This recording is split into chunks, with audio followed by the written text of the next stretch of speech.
Hello guys, তো happy new year সকলকে। এটা তো আমি আগে তোমাদের উইশ করেছি, তাও এগেন একবার উইশ করে নিলাম। তো কিছুদিন আগে কাটোয়াতে সবলা মেলা চলছিল।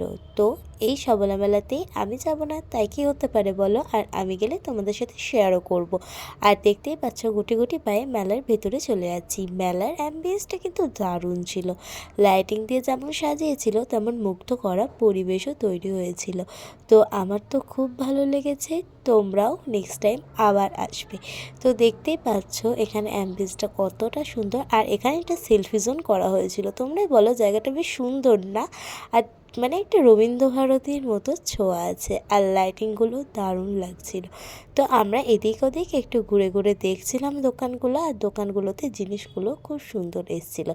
সবলা মেলা 2024-25 অর্থাৎ বছরের শেষ দিনগুলো আর শুরুর দিনগুলো নিয়ে এই মেলাটা চলছিল। তো এই দেখো খুব সুন্দর লাগছিল, সাজানোটা নিয়ে তো কোনো তুলনাই হবে না। তো এইগুলো দেখে আমরা কয়েকটা স্টল ঘুরে নিই। তো স্টলগুলোতে বেশ সুন্দর সুন্দর শল, তারপর হার গয়না গাটি জিনিসপত্র যেগুলো আমরা দেখে থাকি, তো সেগুলো দেখে মেলা থেকে বেরিয়ে এলাম। দেন এই ফুলের দোকানটায় ঢুকেছিলাম ফুল দেখতে।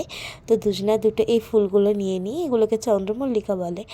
আর আজকের জন্য এই পর্যন্ত, টাটা, আবার দেখা হবে কোনো একটা নতুন মিনি ব্লগে।